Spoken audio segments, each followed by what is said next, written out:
이 말씀 유다서 1장 17절부터 25절까지 말씀입니다. 유다서 요한계시록 앞에 있죠. 유다서 1장 17절부터 25절까지. 유다서 1장 17절부터 25절까지 말씀.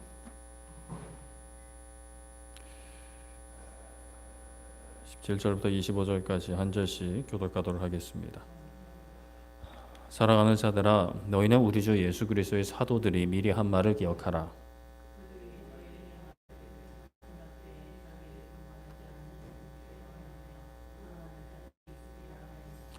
이 사람들은 분열을 일으키는 자며 육에 속한 자며 성령이 없는 자니라.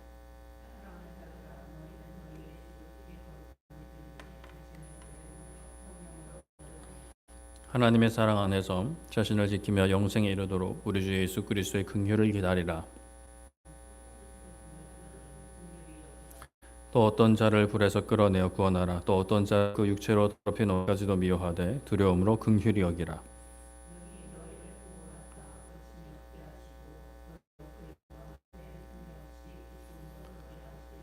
곧 우리 구주 홀로 하나이신 하나님께 우리 주 예수 그리스도로 말미암아 영광과 위엄과 권력과 권세가 영원 전부터 이제와 영원토록 있을지어다. 아멘. 네, 오늘은 거침없는 인생이라는 제목으로 말씀을 나누고자 합니다. 우리가 나이가면서 여러 가지로 몸이 안 좋아지는데 그 중에 하나가 이제 관절인 것 같습니다. 특히 이제 어깨, 이렇게 무릎, 허리 이렇게 많이들 상하시는데요. 이런 관절이 이제 상하게 되면 물론 치료도 필요하고 수술도 필요한데 그 관절을 최대한 이제 아끼고 건강하게 사용하기 위해서 이제 필요한 것 중에 하나가 바로 근력입니다. 연골에 가해진 압박을 줄이기 위해서 다리 근육이 이렇게 버텨줘야만 이 연골에 가해지는 힘이 덜하게 되죠. 그러면 연골이 아무래도 소모되는 그것이 적다 보면 본래의 연골, 태어날 때부터 가졌던 그 연골을 더 오래 이제 사용하게 되는 겁니다. 그래서 이제 근육이 필요한데, 근데 이제 무릎이 아프다고 해서 근육이 필요하구나, 그리고 바로 막 다리 운동하고 막 무릎 운동하면 이제 완전히 이제 나가리가 될 수가 있죠. 이게 운동도 조심히 해야 되는데 무릎이 좋지 않은 상태에서 운동하는 것 자체가 쉽지 않아서 더 악순환이 되기도 하는데 관절에 무리 되지 않게 운동하는 것 중에 하나가 바로 물속에서 걷기가 있습니다. 수영이 아니라 그냥 걷는 거예요. 물론 수영도 도움이 되는데 우리가 이제 수영장을 가든 계곡을 가든 들어가게 되면 경험하게 되는 것이 있습니다. 물이 허리까지만 차도, 아니 허벅지까지만 차도 걷기가 쉽지 않다라는 것을 경험하게 돼요. 다리를 내딛는 데 있어서 굉장히 이제 힘이 들어가는 경험을 하게 됩니다. 물 밖에 있을 때와 물 안에 있을 때의 차이가 있죠. 바로 물의 저항입니다. 물의 저항이 없는 밖에서는 공기의 저항 정도죠. 근데 우리가 공기의 저항을 느낄 정도로 빨리 달려본 기억이 글쎄 인생에 몇 번이나 있을지 모르겠습니다. 자동차를 탈 때나 이게 와우 이렇게 바람을 느끼지만 달리면서까지 그런 저항은 많이 못 느껴보는 것 같지만 물에서는 대부분의 사람들이 그냥 이제 평범하게 걸으려고만 해도 힘겹게 걸어지는 것을 느끼면 물의 저항을 느껴요. 그렇게 이제 물속에서 열심히 걷다가 밖에 나오면 이게 몸이 날아갈 것 같다라는 생각을 하기도 합니다. 물론 날지는 못하겠지만 그만큼 몸이 가벼워지는 것을 느끼죠. 또 금세 적응하긴 합니다. 우리가 인생을 살면서 물속에 있는 것처럼 느껴질 때가 있어요. 다리뿐만 아니라 그냥 온몸이 나는 막 달려가고 싶은데 내 환경이, 건강이, 또는 내 가족이, 내 가까운 사람이, 내 지난날의 경험이, 또 미래에 대한 어떤 걱정이 막 거침없이 가고 싶은데 그것을 마음껏 하지 못하도록 발목 잡는 그런 경험을 하게 됩니다. 세상에서는 이제 거침없이 인생을 살기 위해서 그냥 마음껏 내 마음대로 막 살기 위해서 필요한 것들을 이야기할 때 빠지지 않는 것이 바로 돈인 것 같습니다. 실제로 돈은 많은 것을 가능케 하죠. 확실히 이 땅에서 많은 것을 누릴 수 있습니다. 반대로 돈이 없으면 할 수 없는 것이 많아요. 불편함을 감수해야 됩니다. 편한 집, 편한 운송수단, 그리고 뭐 편한 뭐 기타 등등 그런 것들을 이제 못하게 되죠. 삶에 여러 제한이 걸리는 것이 맞습니다. 뭐 건강도 그러하고요. 뭐 우리 대한민국 사회에서는 한국도 뭐 적지 않은 역할을 감당하는 것 같아요. 사람마다 뭐 돈, 뭐 건강, 뭐 명예, 학력, 기타 등등 뭐 이제 필요한 것들, 인생을 좀 마음껏 거침없이 살기 위해 필요한 것들을 뭐 이렇게 이야기합니다. 그 순서는 좀 다를 수 있고 강조점은 다를 수 있지만 아무튼 그런 것들 많이 이야기해요. 그런데 이 세상에서 우리가 살아가는 것을 이제 인생이라고 하는데 이 인생을 사는데 내 마음대로 사는 게 전부면 그저 내 마음대로 내 하고 싶은 대로 뭐 죄 짓는 게 아니라 죄 짓지 않고 그냥 남한테 피해 주지 않고 내 마음껏 하고 싶은 거 하면서 사는 게 인생의 전부라면 그게 인생의 목적이라면 이런 것들만 있으면 충분하죠. 이런 것들을 얻기 위해서 우리는 노력해야 됩니다. 이 금요일 날 여기 있으면 안 되죠.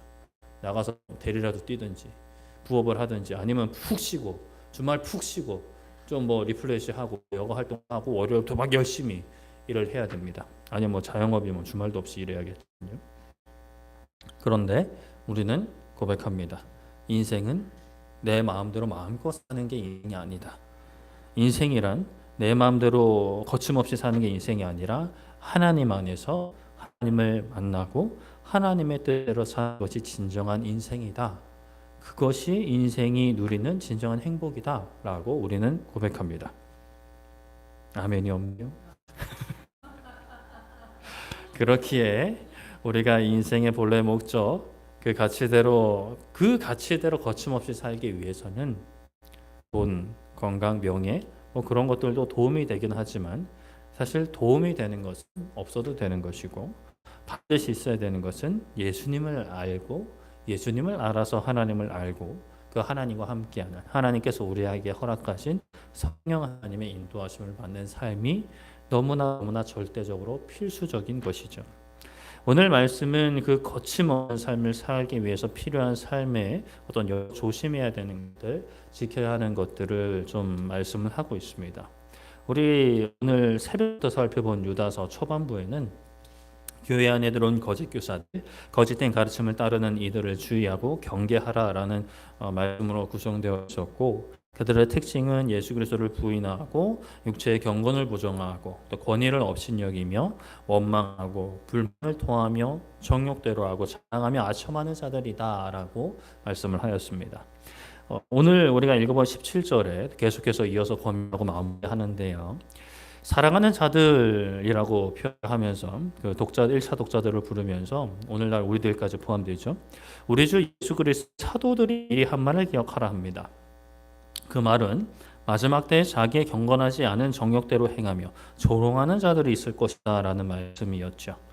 마지막 때는 신성경이 기록된 때부터 지금까지 또 앞으로가 말세입니다. 다시 예수님을 기다리는 모든 때가 말세인 거죠. 예수님이 이제 이 땅에 오시고 이제 사역하시고 뭐 여차하시고 하늘 올라가신 지 약 2000년이 지났습니다. 근데 말세가 좀 긴 거 아닙니까? 라고 이제 생각을 할 수 있는데 저도 뭐 그런 것 같긴 한데 그래도 뭐 어쩔 수가 없어요. 말세는 그때도 말세고 지금도 말세입니다. 영원한 하나님 나라의 도래를 기다리는 관점으로 보면 그때나 지금이나 말세, 앞으로도 말세인 거죠. 그 말세에 자기의 경건하지 않은 정욕대로 행하는 이들이 있다 합니다. 여기서의 정욕은 모든 욕망을 가리킵니다. 경건하지 않은 욕망이에요. 그렇다면 우리가 반드시 생각하면 경건한 욕망도 있다라는 말이 되기도 합니다. 있어요. 그런데 보통 경건한 욕망이라고 표현을 안 하죠. 욕망 부정적인 이미지를 담고 있기 때문에 경건한 뭐 욕구라고 표현할 수 있을 것 같아요. 뭐 우리 인간에게 있는 욕구들이 있죠. 식욕, 뭐 성욕, 수면욕. 이게 뭐 생존을 위해서 필요한 거라면 여기서 나아가서 좀 더 인간의 인간됨을 위한 뭐 명예욕 그리고 또 뭐가 있을까? 뭐 명예욕 말고 또 뭐 있지? 하여튼 뭐 그런 것들이 있을 것 같아요. 생존에 필요한 것 그리고 좀 더 나은 삶을 인간으로서 어떤 좀 고차원적인 삶을 위한 욕구들이 있어요.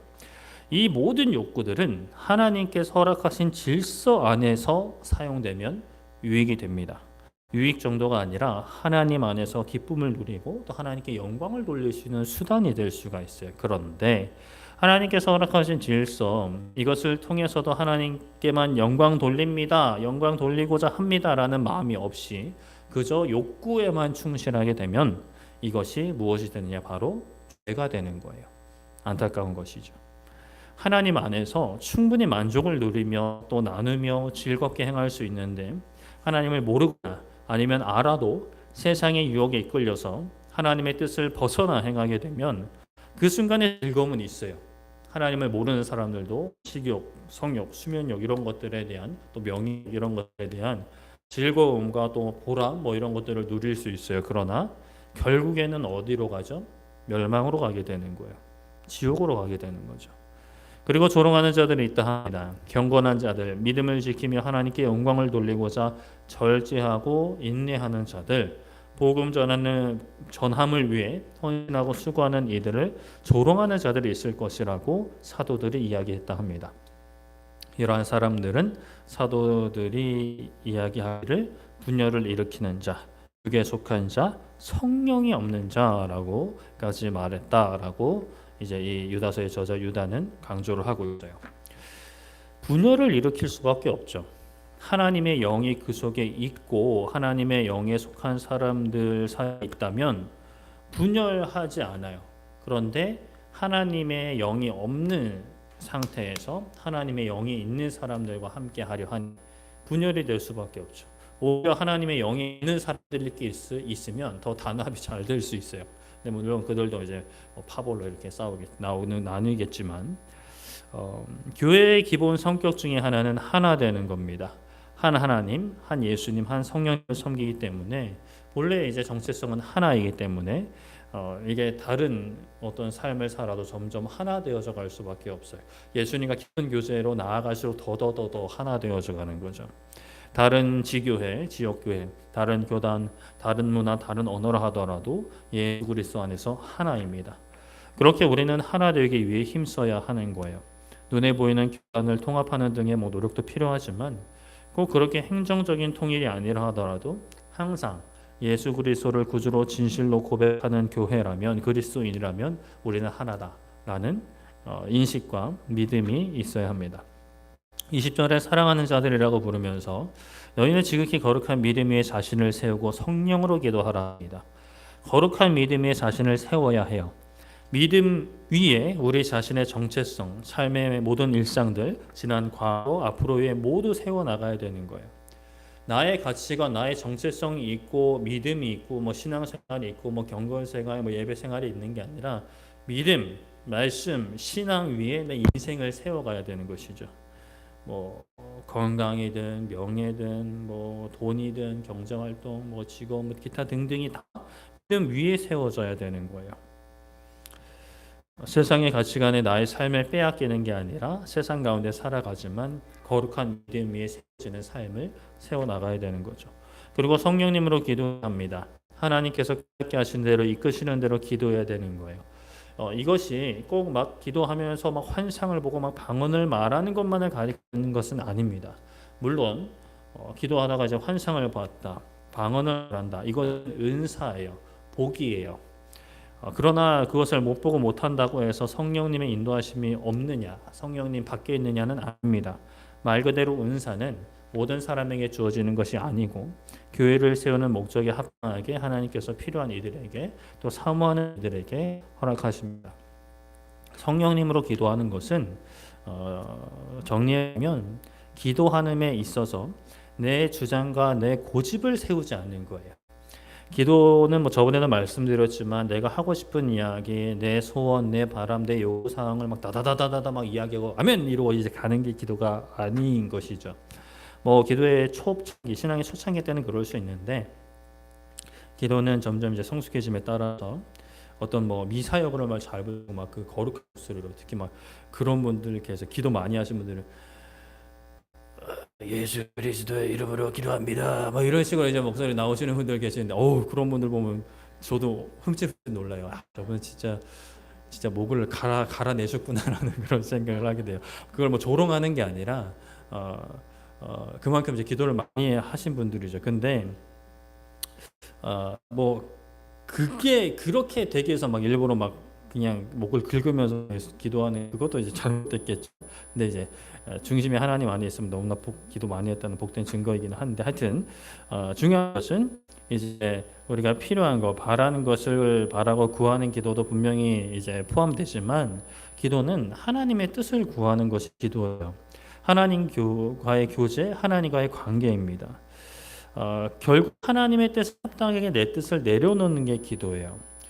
그러니까 하나님의 뜻대로 하는 기도를 생각하면 약간 이런 오류에 빠질 수 있는데 우리가 초창기 때 이제 막 원하는 것을 기도하잖아요. 이거 주세요, 이거 해결해 주세요 이렇게 기도하다가 이제 하나님의 뜻대로 기도하는 것에 대해서 교회에서 말씀에 대해서 배우면 근데 이런 약간 유혹이 찾아와요. 하나님의 뜻대로 기도할 거면 굳이 왜 기도를 하나? 굳이 내가 힘들게 시간 내서 에너지 내서 이야기할 필요 뭐가 있어요? 어차피 하나님 마음대로 할 건데 그냥 하나님 마음대로 하세요 이러고 이제 그냥 난 내 할 일 하면 되는 거 아닌가? 이게 더 효율적이고 이게 더 합리적인 거 아닌가라는 생각을 저도 이제 개인적으로 했었어요. 그거는 이제 하나님의 뜻대로 하는 기도의 한 반의 반도 이해를 못한 거예요. 하나님의 뜻대로 기도하는 것은 단순히 하나님 그러니까 하나님의 뜻대로 하는 기도 그러니까 하나님의 뜻대로 이루어지기를 원한다라고 할 때 내가 기도하지 않은 건 그 하나님의 뜻과 내가 아직 하나가 못 된 거예요. 그러니까 하나님의 뜻대로 하세요. 저는 뭐 잘 모르겠어요. 약간 이런 느낌인 거죠. 하나님의 뜻대로 하세요. 근데 제 생각에는 이게 맞는 것 같거든요. 근데 하나님의 뜻대로 하세요. 뭐 어쩌겠어요. 어차피 하나님 마음대로 하는 분이고 뭐 내 말 안 들어주실 거잖아요. 약간 이런 느낌인 이런 뉘앙스가 담겨 있을 수 있어요. 그래서 진짜 하나님의 뜻대로 하는 기도는 내가 이제 하나님 앞에 나아가서 내 마음을 쏟아놓고 하나님을 찾아가면서 정말 하나님의 뜻이 내 계획과 내 생각과 내 바람보다 더 선하고 더 좋고 나에게 유익이다 라는 그 고백이 내 마음 깊은 곳에서부터 쏟아져 나오는 기도가 하나님 뜻에 합한 기도예요.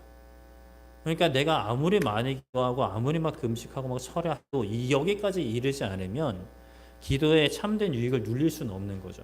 물론 그 이전에 어떤 그런 뭐 좀 약간 좀 성숙하지 못한 기도가 뭐 아예 필요가 없느냐 그것은 또 굉장히 조심스럽습니다. 그런 과정을 통해서 우리가 또 이제 기도가 성숙해지는 과정이기 때문에 어떤 이런 이전의 과정들도 필요하다고 생각해요. 그러니까 그러나 저러나 어찌되었건 어떻게든 기도하는 게 이제 필요한 거죠. 기도하면서 점점 더 하나님을 알아가고 하나님을 사랑하게 되고 하나님의 그 크신 계획과 선하심 앞에 내가 고개를 빳빳이 들고 있었다가 처음에는 그래도 내 생각이 맞는 것 같은데요 라고 하다가 점점 역시 하나님이 맞군요. 하나님이 선하십니다. 하나님이 역시 제 생각과는 비교할 수 없을 만큼 하나님 이것을 예배해 놓으셨군요 라는 것을 말씀을 통해서 또 삶 가운데 이제 경험하게 되면서 점점점 하나님의 뜻에 합당한 기도하게 되는 거죠. 그렇게 하다 보면 시간도 길어지고요. 또 때에 따라서는 금식도 하면서 하나님의 뜻을 알게 해달라고 또 이것을 또 이루어 달라고 기도를 할 수도 있죠. 그렇게 기도를 하고 하나님이 그 마음을 만져주시고 들어주시기도 하십니다.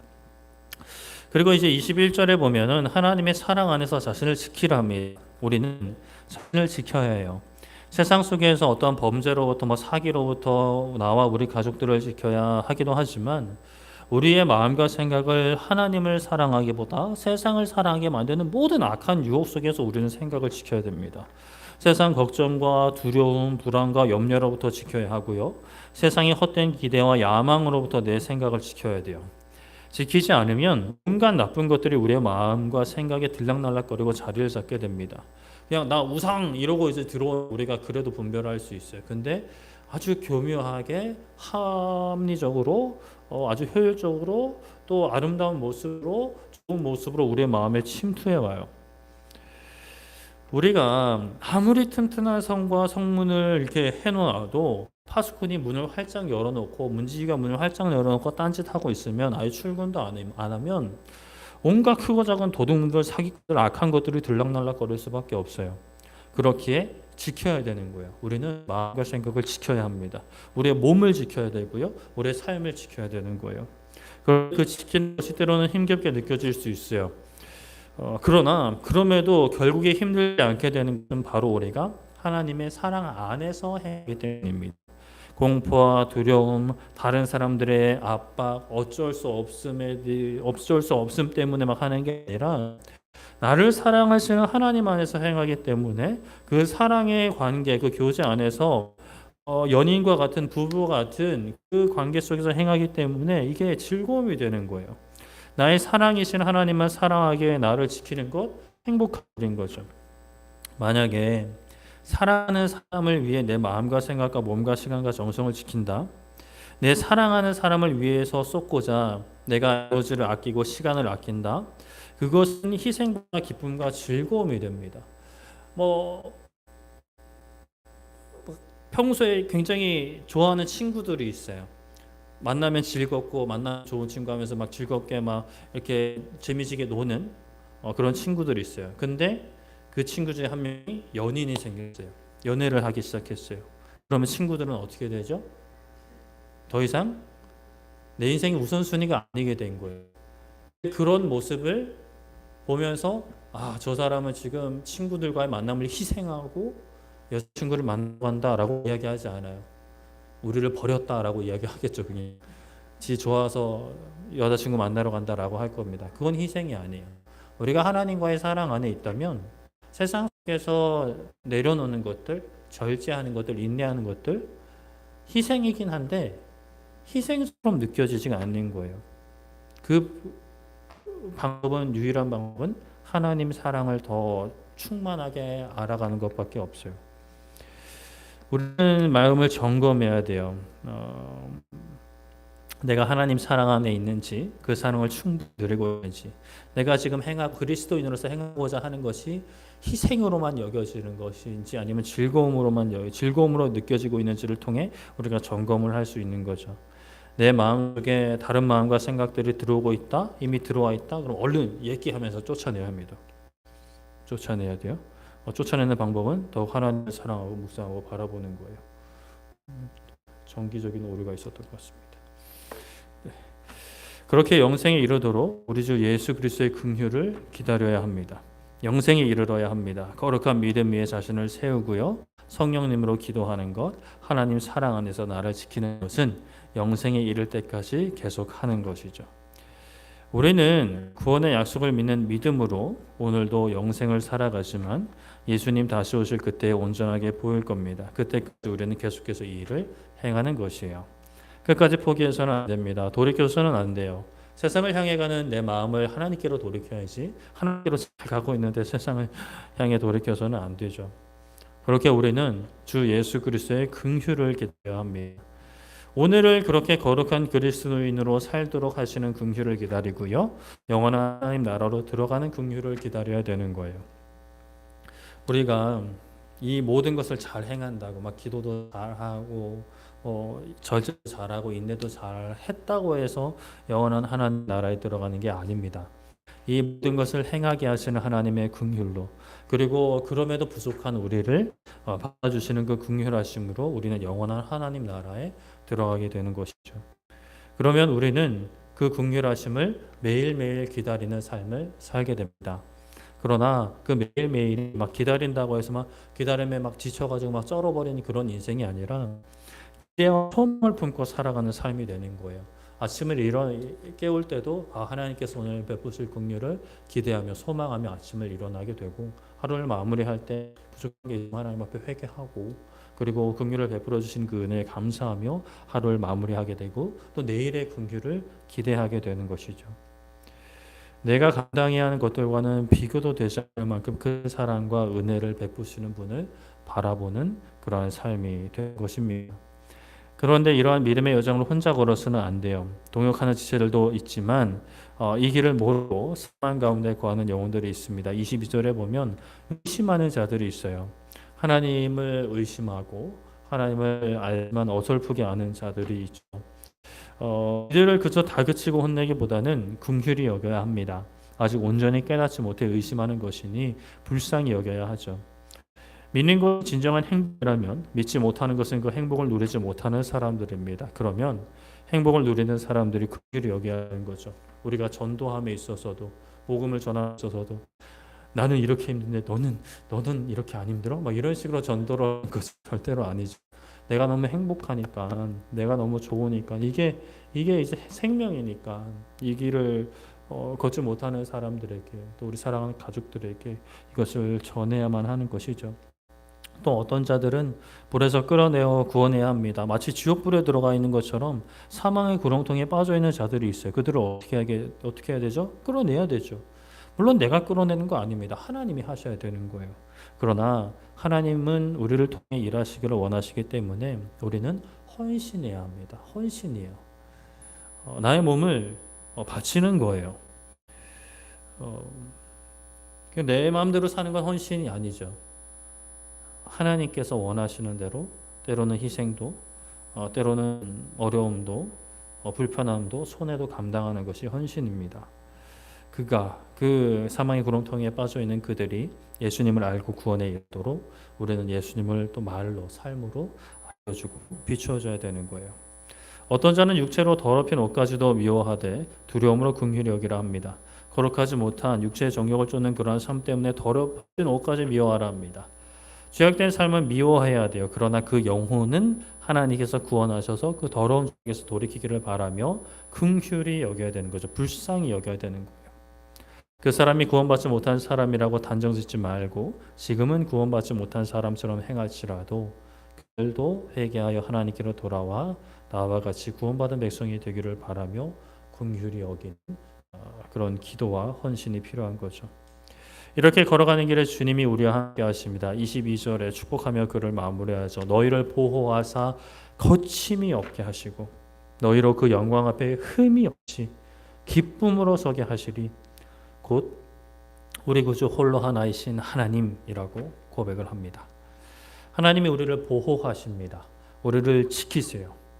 앞에 21절에서 하나님의 사랑 안에서 우리는 우리를 자신을 지켜야 하지만 결국 그 모든 것을 이끄시고 보호하시며 지키시는 분은 하나님이시는 거예요. 우리는 그 은혜에 순복함으로 헌신하며 우리 자신을 지켜야만 합니다.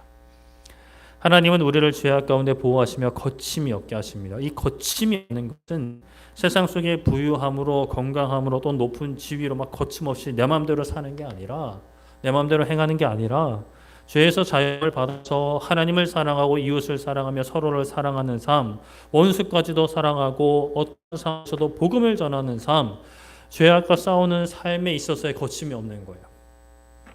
거침없이 사랑하고 거침없이 헌신하고 거침없이 나누며 거침없이 복음을 전하는 것, 거침없이 사랑한다고 스토커가 되어서는 안 되겠지만 우리는 하나님 말씀에 순종함에 있어서 거칠 때가 많아요.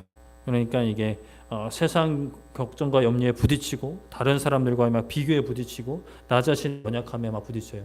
아유 그래가지고 어떻게 사랑하겠어? 아유 이건 사랑 못할 것 같아. 이건 헌신 못할 것 같아. 아유 이거는 못할 것 같아. 못할 것 같아. 못할 것 같아. 그러나 모든 것에 우리를 붙드사 거침없이 순종케 하시는 분 하나님이 우리와 함께 하신다라는 겁니다. 하나님이 말씀하시는 거예요. 내가 책임질 테니 순종해라. 압살롬이 지 형 죽이려고 그 부하들한테 두려워 말라.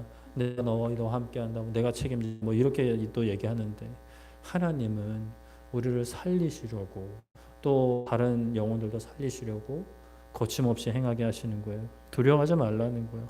걱정하지 말라는 거예요. 뭐가 두렵냐? 가난이 두렵냐? 고난이 두렵냐? 아픔이 두렵냐? 네 두렵지 하나님. 두려워요. 하나님 가난 두렵죠. 고난 두려워요. 아픔도 두려워요. 무시당하는 거 두려워요. 조롱당하는 거 두려워요. 근데 예수님이 보여주셨잖아요. 나도 이 길을 걸어갔다. 근데 그들이 뭐 조롱한다고 해서 나를 때린다고 해서 그게 뭐 결국에 나는 부활했고 너희들의 집을 준비하러 먼저 하늘로 간다. 내가 올 때까지 믿음 잘 지키고 있어라 라고 하시는 거죠. 그렇게 우리는 주님 안에서 그 믿음으로 거침없이 순종하다가 하나님의 영광 앞에 흠없이 기쁘게 서게 될 겁니다. 우리가 잘해서가 아니라 하나님께서 그렇게 우리를 세우실 거예요. 그렇게 세우실 하나님 앞에 우리가 뭐 칭찬받고 사랑받지만 복을 받지만 그 모든 공로와 영광은 나에게 있는 것이 아니라 하나님께 있습니다. 모든 영광과 위엄과 권력과 권세가 영원 전부터 이제와 영원토록 하나님께 있을 것이라고 선포하고 있죠. 우리 모두 거침없는 인생 되기를 소망합니다. 그렇다고 막 허황되게 살라는 것은 아니에요.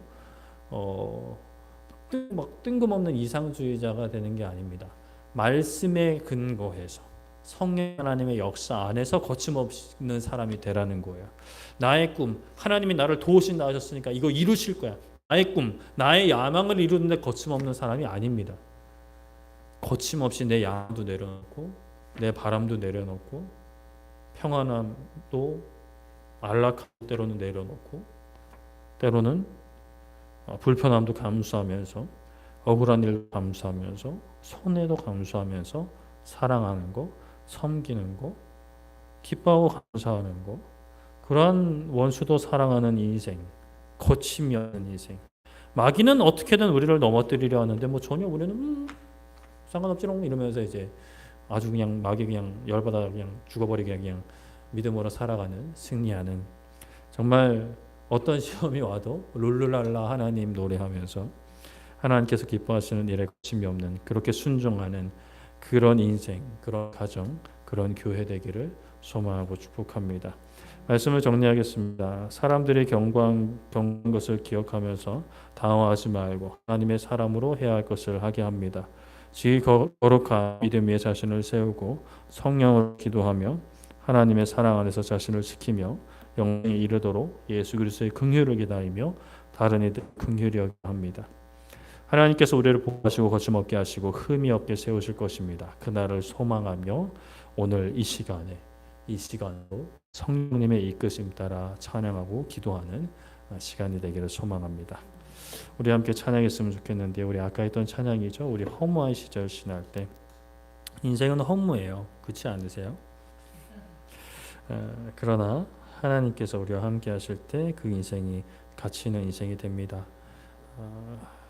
주님이, 하나님이 우리에게 오셔서 꽃이라고 불러주실 때 우리가 꽃이 되고, 그리스도인이라 불러주실 때 그리스도인이 됩니다. 우리 성령님, 우리 가운데 오신 성령님, 하나님 이 시간 우리의 마음을 주장하시고 뜻을 주장하셔서 마땅히 보자 하는 하나님의 마음에 합한 기도로 하나님 앞에 나아가게 해달라고 그런 마음으로 찬양하고 기도하겠습니다. 허무한 시절 지날 때